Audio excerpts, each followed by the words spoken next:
Todos com a santa paz do Senhor Jesus, amém. Dou graças a Deus, irmãos, pela oportunidade que o Senhor nos concede de mais uma vez estarmos aqui para falarmos da sua santa e bendita palavra. Dou graças a Deus pela vida dos irmãos, pela vida das irmãs, que logo mais estará entre nós para conversarmos a respeito daquilo que o Senhor colocar dentro do nosso coração. E Deus tem dado a graça de, durante alguns dias, estar pedindo ao Senhor uma luz para poder estar trazendo sempre algo que seja bom para o andamento da igreja, para o bom comportamento dentro das igrejas, tanto espiritual como material, para que possamos estar em comunhão com os irmãos. E uma das coisas, irmãos, que ultimamente tem preocupado bastante a nós que somos líderes é a falta de povo dentro das congregações, mediante o entendimento de algumas pessoas de que não é necessário se congregar, não é necessário se estar dentro de um templo, porque nós somos a igreja de Deus. Eu queria deixar isto bem claro para os irmãos, que esse entendimento é um entendimento maligno que o inimigo tem colocado dentro do coração de cada um dos irmãos que assim pensam, para que possa ter como alvo essas pessoas que não congregam, que não estão unidos no corpo de Cristo, porque o corpo de Cristo é que forma uma igreja. Nós somos templos, irmãos, templos de alguém que servimos, ou de morada do Espírito Santo, ou de templo do próprio adversário, porque a palavra de Deus nos disse que quando o homem não está em comunhão com Deus, e que já foi crente, principalmente, que a casa está limpa, que a casa está adornada, mas não tem nenhum inquilino ali. O que acontece porque o Espírito Santo, que era o seu inquilino principal, já saiu, vem outro inquilino, que um tempo atrás já fez morada nele, E quando vem, traz mais 7. Então, irmãos, essa pessoa passa a ser templo do Espírito Santo? Não, porque o Espírito Santo já foi. Então, ele passa a ser templo e morada de uma legião de demônios, do nosso próprio adversário. Então, irmãos, a questão, o pensamento de sermos templo do Espírito Santo, de sermos a igreja, é quando estamos unidos no corpo de Cristo. Antigamente a igreja, ela quando estava perseguida pelo Império Romano, lá no início da era cristã, eles eram igreja porque eles estavam reunidos nas cavernas, reunidos na casa dos irmãos, E quando eles se reuniam na casa dos irmãos, no caso, falavam a mesma fé, falavam a mesma doutrina, E sim, não estavam dentro de um templo, feito por mãos de homens, porque, irmãos, estavam sendo perseguidos. Mas a história da palavra, a história bíblica, a história da igreja primitiva, da igreja cristã primitiva, se os irmãos forem pegar, para conhecer um pouco mais da trajetória dos nossos irmãos apóstolos, os irmãos vão ver que existiam homens que Deus convertia pela sua palavra, através da pregação de Pedro, de Tiago, de João, dos apóstolos do passado e daqueles que eram levantados através dos apóstolos, que eram abastados financeiramente, eram ricos. E esses homens compravam, irmão, avenidas de casas, e quebravam as paredes centrais daquelas casas para transformar aquelas casas em casas-igrejas. A história nos conta que existia uma igreja, uma das últimas igrejas, casas-igrejas que foram derrubadas pelo Império Romano, consta até o endereço dela na internet. Então dizer que os cristãos da época não congregavam em templos, né, feito por mãos de homens, é uma ideia errônea, até mesmo maligna, para que o povo de Deus esteja dispersado e se torne um alvo fácil do adversário, porque igreja, para ser igreja, ela precisa ser corpo. E se ela não for corpo, como é que é um corpo, irmão? É repleta de membros, né? Um é o pulmão, outro é o fígado, outro é o rim, um é pé, outro é mão. Cada um tem uma finalidade espiritual dentro da obra para se transformar no corpo de Cristo. Então, essa ideia de que a igreja somos nós e cada um fica dentro da sua casa, né, causando assim uma facilidade do adversário poder trabalhar, poder operar na vida dele, na vida daquela, porque um membro sozinho, um órgão sozinho não pode ser corpo, se torna um alvo fácil para o adversário e muitos deles pegam enfermidades com o pecado e acabam morrendo sozinhos, tá? Uma outra situação, que um corpo que não é bem nutrido, que um corpo que não é bem aconselhado, um membro do corpo que não vive em comunhão com a igreja, ele se torna alvo de enfermidades. E uma das enfermidades que nós vamos estar falando hoje, irmãos, é a enfermidade da fofoca, tá? Essa enfermidade, irmãos, ela tem causado males extremos dentro da igreja, tá? Tem destruído a vida de muitos irmãos, tá? E isso, irmãos, tudo acontece porque perdemos, no caso, o amor, perdemos a comunhão, tá? Muitos estão congregando entre si, mas não têm, irmãos, conhecimento do mal que está causando a si mesmo e aos outros. E com isso, irmãos, a igreja está vindo a sofrer, tá? Bastante, porque perdemos o controle, irmãos. Perdemos o controle e estamos vindo, irmão, matando algumas almas com a própria nossa língua, tá? Maltratando os nossos irmãos, tá? E o Senhor pedirá conta a cada um de nós, irmãos, por aquilo que fazemos, por aquilo que falamos, irmãos, e é um dos estragos de maior intensidade dentro da igreja, é aquele que é provocado através da nossa própria boca.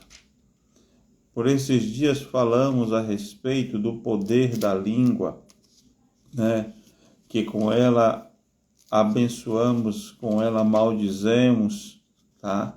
Mas ninguém fica imaginando que aquele que maldiz com a sua própria boca não carregará também sobre si uma consequência, porque muitos dizem, Deus mandou falar, Deus mandou dizer, e com isso, irmãos, vão destruindo famílias, destruindo lares, destruindo igrejas, tá?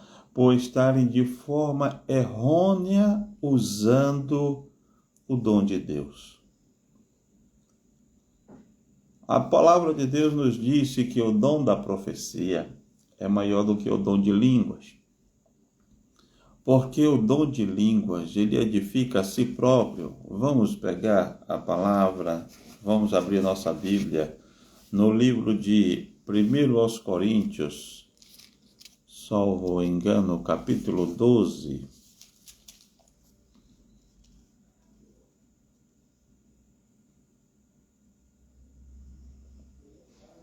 Vamos ler, irmãos, o Senhor vai nos trazer em frente. É o 12 não, irmãos, é o 14, tá? É o 14.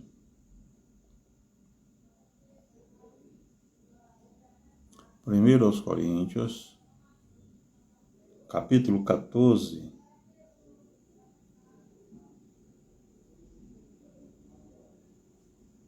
E vamos ler com a ajuda de Deus e a guia do Espírito Santo. Diz assim: segui o amor e procurai com zelo os dons espirituais, mas principalmente o de profetizar. Porque o que fala língua estranha não fala aos homens, senão a Deus, porque ninguém o entende, e em espírito fala de mistérios. Mas o que profetiza fala aos homens para edificação, exortação e consolação. O que fala língua estranha edifica-se a si mesmo, mas o que profetiza edifica a igreja.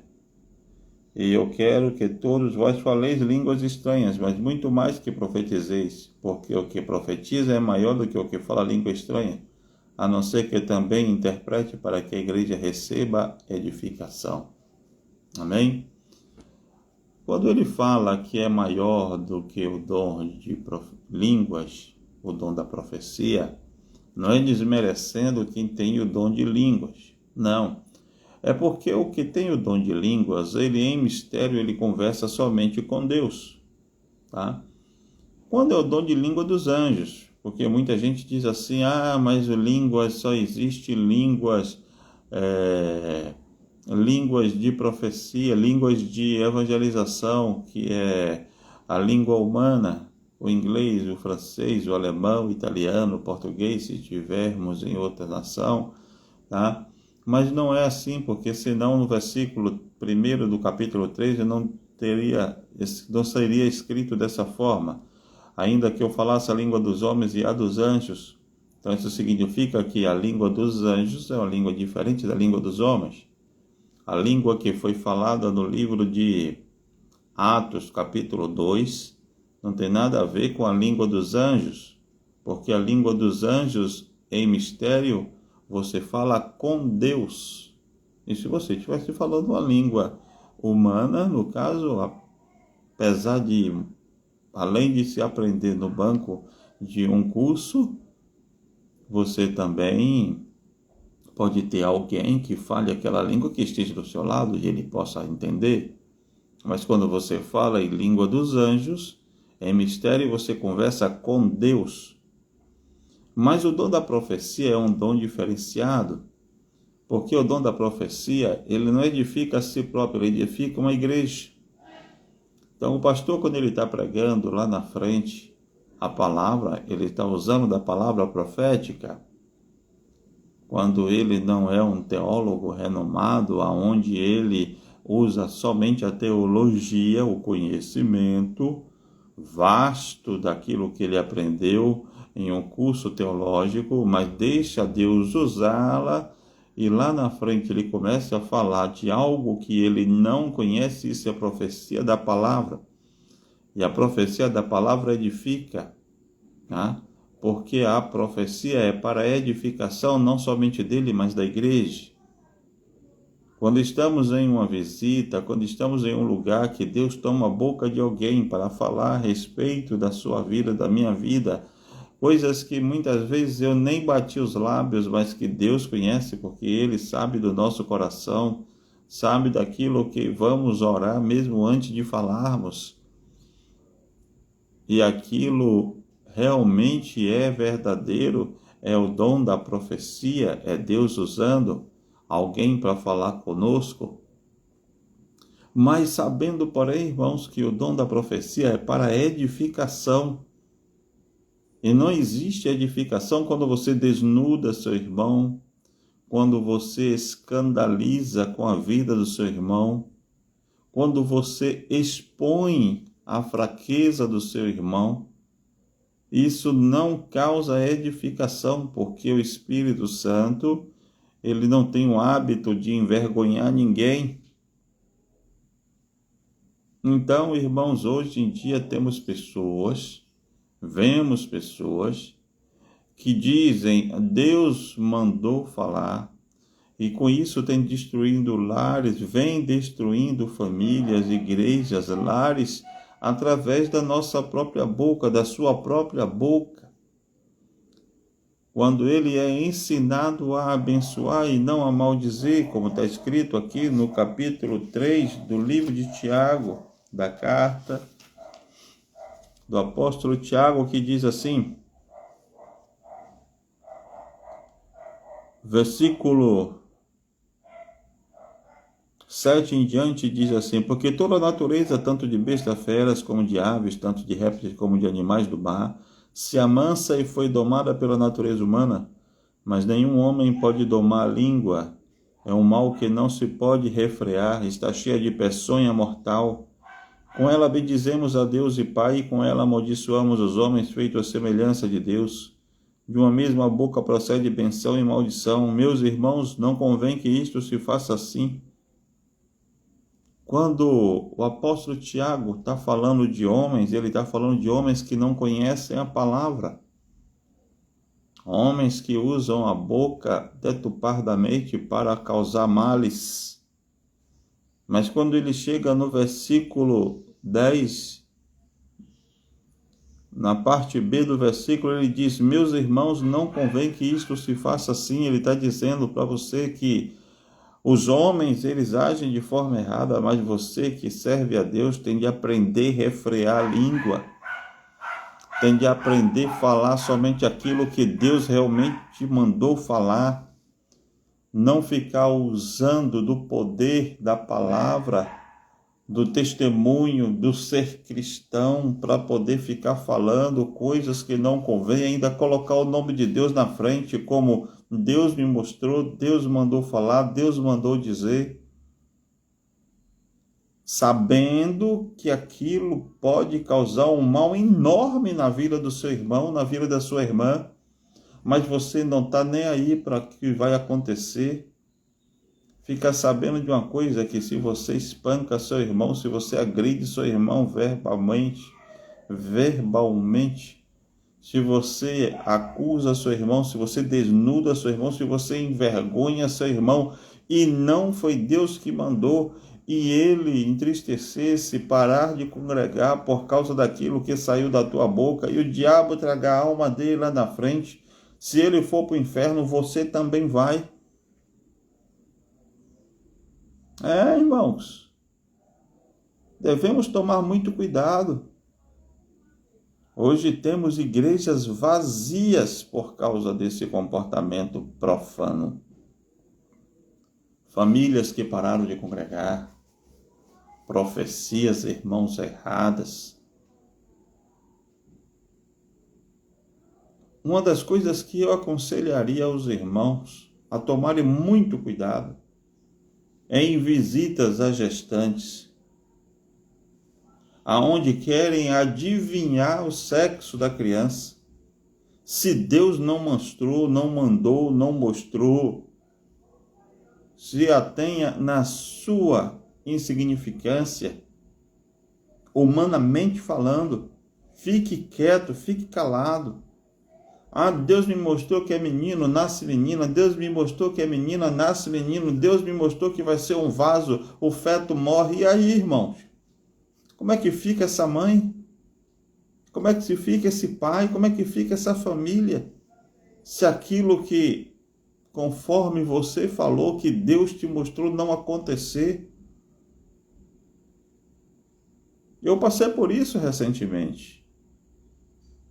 A congregação que eu atendi da região de Santa Amaro, uma nossa irmã estava gestante de 3 crianças, veio participar de uma vigília, entre aspas, e quando chegou lá, uma mulher, uma pessoa que se dizia usada por Deus, pregou coisas lindas a respeito daquelas crianças, Saiu de lá todo mundo maravilhado. Só que as 3 crianças não nasceram, as 3 crianças morreram. Essa menina entrou em um desespero tão grande que hoje não congrega mais. Por mais que tenhamos conversado, falado, que o inimigo ele entra também nesses cultos, e eu fico observando aquele que primeiro vai dar lugar para ele usar a boca para causar estragos, e foi o que tinha acontecido na vida dela. Mas será que Deus não está vendo isso? Está sim, irmãos. E Deus vai pedir conta? Vai pedir conta. Estava também participando de uma oração na casa de uma pastora, amiga minha, aqui em Salvador. E quando eu cheguei na casa dessa pastora, tinha uma senhorinha no canto. E essa senhorinha estava abatida, rostinho triste. Mas eu não sabia de nada, tinha chegado, já tinha começado até mesmo a oração. Só que Deus me mostrou por misericórdia a aflição daquela moça. E eu olhei para ela e disse: olha, moça, eu não sei, não te conheço, nunca te vi. Mas Deus manda dizer para você assim: pregaram maldição para o teu ventre. E isso te abateu profundamente, mas diz Deus para você: não fui eu que falei. É vida e vida com abundância. Essa mulher começou a chorar, mas na alegria do Espírito Santo. Quando terminou o culto, a pastora, que era dona da casa, a pai daquela moça, me revelou que ela tinha ido em uma igreja. E a pastora dessa igreja tinha chegado para ela e dito que aquele feto não iria passar do 5º mês de gestação, que ela ia perder. E quando foi por esses dias, isso já se passaram alguns anos, essa criança estava indo para o seu primeiro dia na escola, já com 3 aninhos para 4 de idade. Então, irmãos, devemos tomar muito cuidado com aquilo que sai da nossa boca. Muitos usam versículos para fazerem pregações grandiosas nos seus púlpitos, falando da fraqueza do irmão, falando da fraqueza de uma irmã que ele passou pela parte da manhã e viu ela cometendo. E quando chega lá, com toda a eloquência do mundo, todo o conhecimento vasto que ele tem dentro da palavra, bate usando um versículo, espanca usando outro, faz uma pregação, desnuda aquela pessoa na frente de todo mundo, porque muitas vezes a igreja conhece a fraqueza daquele irmão e ele trata daquilo com tanta eloquência que todo mundo nota que aquela pregação está sendo direcionada para alguém. Porque Deus vai fazer isso, porque Deus vai fazer aquilo, que Deus vai pesar a mão, que Deus vai matar, que Deus vai fazer. Irmão, hoje o povo está matando em nome de Deus, que é uma coisa terrível. Quando a Bíblia disse que é para nós abençoarmos, o povo está amaldiçoando. Eu fico assustado quando eu vejo essas pregações. Tem uma pessoa que eu conheço mesmo, irmão, que toda vez que ora, só vê sombra, nuvem escura, caixão, espírito da morte. Eu não vejo pregar um anjo. Eu não vejo pregar um sorriso do Senhor do lado de alguém. É o Senhor tomando pela mão e livrando de uma queda. Não, é só morte, é só caixão, é só maldição, é só espírito contrário, é só sombra, é só nuvem negra. Irmão, será que Deus só mostra coisas ruins para essas pessoas? Será que as visitas que essas pessoas vão é somente para serem amaldiçoados, para amaldiçoar as pessoas que vão receber as visitas delas? Que o Senhor afaste esse tipo de pessoas de mim ou da minha igreja. Não, irmão, não quero pessoa que vai somente na minha igreja para amaldiçoar o povo que Deus colocou na minha mão. Não quero. Se Deus tiver de mostrar alguma coisa, Ele vai ser específico. Ele vai mostrar qual foi a pessoa, qual é a fraqueza, vai falar de uma forma leve, quem sabe, Se for de uma forma dura, mas que o cajado venha depois para puxar, trazer a alma para perto, porque Deus não tem prazer na morte, nem da alma, nem da carne, nem da alma de ninguém, principalmente de alguém que está ali, ó, tentando servir a Ele com toda a fraqueza, mas querendo acertar. Aí a pessoa só vem com a vara o tempo todo. Cadê o cajado? Você não usa para puxar para perto, não? Depois de bater com amor pela palavra, para poder passar ali um óleozinho, uma pomadazinha no machucado. Você só sabe bater, bater, bater. Um outro lugar que a gente precisa também tomar muito cuidado, irmãos. Porque Deus me mostrou que Deus vai fazer. É quando vai visitar enfermos. Uns vão lá e pregam morte. Outros vão lá e pregam libertação. Muitas vezes a libertação que Deus está falando, a libertação da alma, e vai levar a pessoa, só que prega para a família, que Deus vai levantar da cama, que Deus vai libertar a carne. Quando a pessoa dá as costas, a pessoa morre. Não era melhor ter ficado calado, pedindo direção a Deus para saber de que libertação Deus estava falando? Ou muitos chegam lá e pregam morte, e a pessoa Deus liberta, levanta. Como é que esse profeta fica? Muita gente diz, irmão, no tempo da lei, a palavra dizia que o profeta que pregava mentira morria. Verdade, hoje ainda continua morrendo. Só que ele não está morrendo literalmente, ele está morrendo moralmente. Ele não tem o respeito da igreja, que está morto. É um profeta que não tem credibilidade. Quando ele abre a boca para profetizar, as pessoas meneiam a cabeça. Ih, foi fulano, foi ciclana. Que nada, aquilo ali é profeta de Baal. Tudo que profetiza, nada cumpre. Está morto dentro da igreja, irmão. Por quê? Porque não tem luz, não tem a verdade nos lábios, só prega mentira, prega aquilo que vê, prega aquilo que sabe. Irmãos, hoje existe profeta de Facebook, profeta de Instagram. Tem que se tomar muito cuidado, irmãos, com aquilo que colocamos até nas redes sociais. Porque quando vai receber uma visita de alguém usado pelo adversário utiliza desses artifícios até para saber a tua vida, para chegar de noite e pregar aquilo que lhe convém para os seus ouvidos. E muitas vezes não é Deus, é você mesmo que está contando sua vida na rede social. Já vi muitos irmãos fazer isso. Então vamos vigiar, tomar muito cuidado. Principalmente você que se diz homem de Deus, que se diz mulher de Deus e vive em visitas. Peça sabedoria a Deus para poder usar as palavras que saem da sua boca. Se Deus te mostra algo, pergunta para Deus se é para você falar. Porque tem coisas que é só para ver e orar, não é para comentar.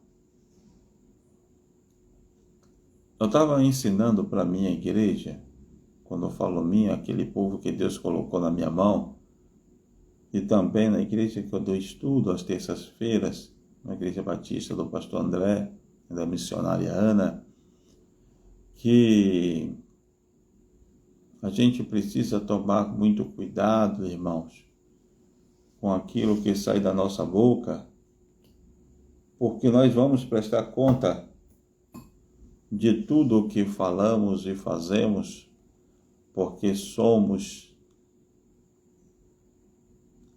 atalaias de Deus. Deus nos confiou um povo que a gente precisa cuidar, que a gente precisa zelar. E quando abrimos a nossa boca para falar algo, irmãos, aquilo tem um poder, irmãos, espiritual, no mundo espiritual, na vida das pessoas tão grande, que muitos fazem aquilo que aprendem através dos estudos, através da pregação da palavra, porque o pastor falou, porque a pastora falou, porque a missionária falou, porque o missionário falou, porque o presbítero falou, porque a evangelista falou, o evangelista falou, como se nós fôssemos, irmãos, perfeitos em tudo que falamos, e muitas vezes realmente não somos, porque nós não somos perfeitos. Mas a palavra que sai da nossa boca, ela é perfeita, sim. Então o povo acredita naquilo que sai da nossa boca, porque se nós falamos com autoridade, Deus mandou falar, Deus não mente, irmãos. Deus não mente. Então, se a palavra falou algo, eles cumprem. E eles não estão errados, não, porque eles precisam realmente obedecer aquilo que está na palavra. Agora, se o mentiroso for você, Deus vai ter um encontro contigo, comigo, depois. Porque depois, irmãos, quando acontecer daquilo que eu falei diante da igreja, não cumprir, se for para a edificação da igreja, se for para não matar uma alma, se o Senhor não quiser perder aquela alma, Deus cumpre aquilo que saiu dos meus lábios, sabia? Cumpre. Nem que depois ele vai pedir conta. Fez, olha, você falou, eu cumpri por amor e misericórdia da alma de fulano, mas como eu não mandei você falar e você usou o meu nome, agora você vai pagar o preço. Existe muito disso. E muitos pagam preços terríveis, altíssimos, e perguntam, Senhor, por que é que eu estou passando por isso? Por que é que eu estou passando por aquilo outro? Assim, é o preço da pregação. Irmão, quando nós pregamos, e Deus cumpre, sendo Ele mesmo mandando, a gente já mexe no mundo espiritual tão terrível que o adversário fica com tanta raiva de nós, que começa a trabalhar contra a nossa vida, para que a gente não tenha testemunho e a palavra caia em descrédito. Quanto mais quando nós pregamos algo dizendo que foi Deus que mandou, sem Deus ter mandado. O adversário sabe disso, fica feliz, porque acha que aquilo não vai cumprir. E Deus, por misericórdia, acaba cumprindo para não deixar a alma que ouviu triste, mas Deus vai cobrar de você. Então vigia, toma muito cuidado, pede sabedoria a Deus, para poder pregar aquilo que realmente vier do céu. Porque aí o diabo não vai poder vir de encontro a você para te derrubar, para te tentar, para te fazer passar por provações, porque você vai ter o respaldo do Senhor para garantir tudo aquilo que saiu da sua boca, mandado dele. Devemos tomar muito cuidado, irmãos, com a língua. Hoje tem pessoas nas sarjetas, por causa daquilo que sai da boca de alguém de cima de um púlpito. Hoje tem pessoas que estão, no caso, no mundão, também por causa daquilo que Deus mandou você falar e você não falou. A gente precisa ter prudência. Quando Deus mandar falar uma frase, falar somente uma frase, não fazer uma estrofe, enfeitando. Tem pessoas que Deus manda pregar uma estrofe, ele faz um texto. É como eu disse há minutos atrás, possa até ser que Deus cumpra o texto por causa da estrofe que ele mandou você falar e da alma que está ouvindo, mas fica sabendo de uma coisa, o restante do texto Deus vai cobrar de você. Será que você vai ter condição de pagar para Deus aquilo que você pregou para Ele, usando o nome dEle sem Ele ter mandado você pregar? Vigia, toma muito cuidado.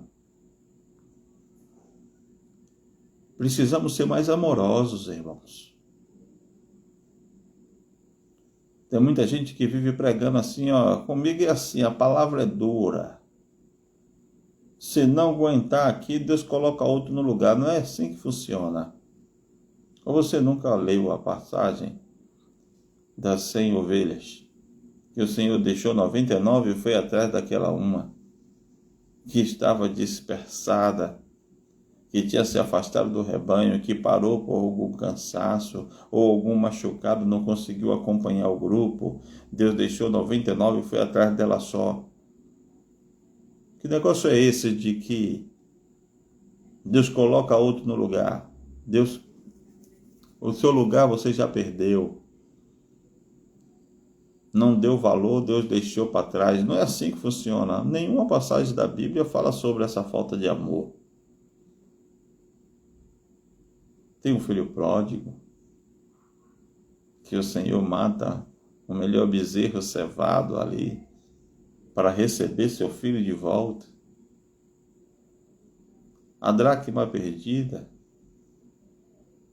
Quanto texto bonito para ser seguido. Mas você só quer saber de bater, você só quer saber de espancar. Não sabe que isso é papel do adversário? É. O acusador dos nossos irmãos. Mesmo que Deus te mostre a fraqueza de alguém, não desnude seu irmão, ore por ele. Apresente na mão de Deus. Peça para Deus fortalecer. Peça para o Senhor ter misericórdia. Porque olha o que está escrito no livro do Evangelho segundo Mateus, no capítulo 5, salve o engano, que diz assim: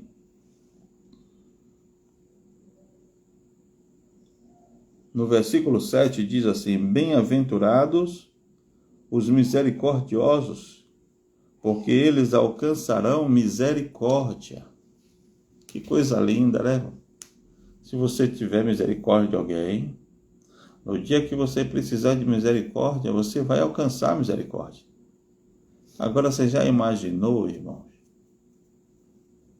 você precisar da misericórdia de Deus e você não alcançar essa misericórdia porque você nunca foi misericordioso com ninguém? Porque no mundo espiritual funciona da seguinte forma: se você é misericordioso, você alcançará de Deus misericórdia. Mas quando você não é misericordioso, a palavra ela não pode se contradizer. Se você não é misericordioso, como é que você vai querer que o Senhor seja misericordioso com você? Uma vez eu estava conversando com os irmãos, há muitos anos atrás, e Deus tomou a boca desse irmão e disse assim: irmão, Deus, Ele, na sua sabedoria, Ele mantém esse tipo de pessoas dentro das igrejas, para manter a sua amada noiva impecável, respeitosa diante do povo. Porque senão, se a gente fosse passar a mão na cabeça de todo mundo que comete algum tipo de fraqueza, algum tipo de pecado, a igreja perderia o crédito diante do povo, até mesmo diante de nós, porque ficaria-se dando a entender que poderia-se fazer o que bem quisesse, entendesse que o Senhor perdoaria o nosso pecado, a nossa fraqueza, sabendo que realmente é assim que funciona. Só que esses irmãos que Deus coloca à frente de alguns ministérios, eles são carrancudos, sem misericórdia. As pessoas que congregam com ele têm um medo de errar, para não cair na mão desse irmão que não tem misericórdia, porque sabe que ele vai ser disciplinado, vai ser excluído. E ele não quer perder comunhão com a igreja, então anda todo mundo certinho. Só que tem um porém. A moeda, ela tem dois lados. Deus permite que ele haja assim para manter o povo daquele ministério, o povo de Deus, no caso, sem tantos erros. Mas o adversário fica vendo que ele, por não ser misericordioso, ele um dia vai precisar da misericórdia porque ele não é perfeito e fica esperando o primeiro vacilo dele. No primeiro momento que ele precisar da misericórdia de Deus, o próprio adversário vai se interpor entre ele e o Senhor e vai perguntar para o Senhor: e aí, você vai usar com misericórdia com ele? Na sua palavra não está dizendo que os misericordiosos alcançarão misericórdia, mas ele, durante toda a vida ministerial dele, ele nunca exerceu misericórdia com ninguém. Como é que tu vai exercer misericórdia com ele? Irmãos, lembre-se que o nosso adversário é o nosso acusador. Então, para não cairmos nessa malha fina, aonde o adversário possa se interpor entre você e Deus, para que Deus não use misericórdia com você, porque a palavra está dizendo que só alcança misericórdia aqueles que são misericordiosos, e você não é. Então seja mais misericordioso daqui para frente. Não é que nosso Deus vai obedecer ao adversário, mas ele não se contradiz na sua própria palavra. E mesmo que lá na frente ele alcance você com a sua misericórdia, porque ele é Pai, você vai passar por um caminho de consequência que não era para você passar. Então evita falar de qualquer jeito, evita pregar de qualquer jeito. A profecia é um dom de edificação e não para matar ninguém. É um dom que levanta, não que abate. É um dom que ajuda e não desmerece. Então vigia, toma cuidado com aquilo que sai da tua boca. Seja misericordioso, para que um dia você possa alcançar misericórdia. Seja benigno. Trate com bem. Não dê respostas agressivas. Não desnude ninguém. Não envergonhe ninguém. Fazendo uso da palavra. Para que amanhã você não seja desnudado, porque você não é perfeito, você não é perfeito. Amanhã você não passe vergonha no lugar onde você congrega, em alguma casa onde você faz visita, no meio dos teus irmãos, porque Deus pode permitir que o inimigo use a boca de alguém para lançar em rosto a tua fraqueza. Nós sabemos que o nosso adversário ele anda ao nosso derredor, mas ele vê tudo e ouve tudo aquilo que falamos. Então vigia. Seja amoroso, seja pacífico, seja misericordioso. Abre a boca somente com certeza para falar em nome de Deus, porque Deus é amor. Deus é misericórdia. Deus é bom. E quando falamos Deus é bom, irmãos, Ele é bom para quem ouve, Ele é bom para quem prega, Ele é justo também. Então, se por um acaso precisar fazer justiça na vida de alguém, ou ser justo com alguém, mesmo que precise apertar um pouquinho, isso não significa que ele não seja bom. É assim, porque a Bíblia fala que Deus ama aquele que ele açoita, aquele que ele ama, né? Deus prova aquele que Ele ama e açoita quem tem por filho.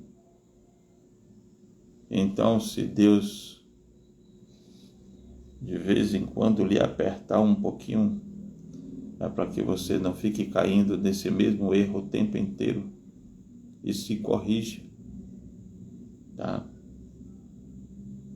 Mas você que prega, você que visita, tenha cuidado com esses apertos, porque o aperto ele sempre vem com um cajado para tratar da ferida depois, não para você deixar a marca da vara por onde você passa como se o rebanho fosse teu. Toma cuidado. Deus te abençoe. Continue orando por nós, irmãos. Hoje foi um aprendizado para mim, para você, tomar cuidado com aquilo que se prega, tomar cuidado com as palavras que se falam, tomar cuidado com o Deus me mostrou, Deus mandou dizer, Deus mandou falar. Use a profecia como sabedoria, porque o dom da profecia é para edificação e não para matar. É para exaltação, não para abater. É para ajudar, não para maltratar. Que Deus te dê sabedoria para usar o dom que Ele te deu. E se por um acaso precisar falar com alguém mais forte, procura ver a estrutura daquela alma. Porque muitas vezes, irmãos, as palavras que vão sair da nossa boca podem ser fortes demais. Pode matar uma alma, pode matar uma família, pode entristecer uma família. E por entristecer uma família, muitas vezes perdemos almas, famílias inteiras que deixam de congregar por nossa causa. Outros dizem assim: o pastor fulano de tal não gosta de profeta, só vive perseguindo profecia. Não, a gente não persegue profeta, a gente não persegue o que profetiza. A gente não gosta de ver pessoas destruindo um rebanho que por misericórdia Deus colocou na nossa mão e vem crescendo bem devagarzinho para alguém chegar e usando palavras sem sentido, sem sabedoria, abater almas, abater famílias. Aí de vez em quando ele tem que ser chamado a atenção. E quando chamamos a atenção, nos tornamos perseguidores da obra. E não é assim que funciona. Paulo, quando ele fala com Tito a respeito de presbítero, ele diz que o presbítero não pode ser espancador. Quer dizer, não pode usar o púlpito para bater em um corpo, em um povo, em um rebanho que não é dele. Ele é co-pastor. Ele é pastor daquele rebanho. Mas o sumo pastor da igreja é nosso Senhor Jesus Cristo. Então toma cuidado com o que sai da tua boca, porque Deus pedirá conta de tudo aquilo que você fizer. Amém? Que Deus os abençoe. Continue orando por nós. E na terça-feira estaremos, se Deus permitir, na congregação. Iremos estar fazendo a live de lá da congregação. E peça a Deus para colocar dentro do teu coração tudo aquilo que foi pregado no dia de hoje. Vamos encerrar fazendo a oração. Senhor nosso Deus, Pai nosso que estás no céu, graças te damos, Senhor, por esse bendito ensinamento. Senhor, nos ajuda, Senhor, a sermos sábios para podermos falar somente aquilo que nos convém, que te convém, e que foi direcionado por ti na nossa vida. Não deixa nós usarmos das nossas palavras, Senhor, para bater ninguém, para machucar o coração de alguém, para maltratar uma igreja, uma família. Senhor, toma cuidado de nós. Ajuda nós a sermos mais cautelosos com aquilo que pregamos. Ajuda a tua igreja a nos entender também, Senhor, e perdoa nossas faltas. E se por um acaso, Senhor, alguém parou de congregar por causa daquilo que um dia falamos, Senhor, nos perdoa, traz essa alma de volta, nos mostra, Senhor, nos aproxima, nos ajuda a pedir perdão para essa pessoa, ó Deus, e nos torna cada vez melhores na tua presença. Toma o domingo dos teus povos nas tuas mãos, Senhor, nos abençoa. Logo mais alguns estarão congregados nas suas congregações. Ó Deus, ajuda-nos a sermos mais crentes pelo amor do teu nome. Tudo nós te pedimos, desde já te agradecemos. Em nome do Senhor Jesus. Amém. Que Deus os abençoe. Irmã Dulcilene, a santa paz do Senhor Jesus. Nós começamos às 8 horas, tá? Estamos encerrando agora, tá? Mas vai ficar gravado, tá? Aí para as irmãs, para os irmãos estarem assistindo depois, tá? Mas façam uso daquilo que o Senhor colocou no nosso coração para trazermos nessa manhã para cada um de vocês, tá? Porque as nossas palavras têm um peso extraordinário, tanto para salvação como para destruição, mas que nós possamos usar os nossos lábios para a salvação de muitas almas. Amém? Que Deus nos abençoe. A santa paz do Senhor Jesus.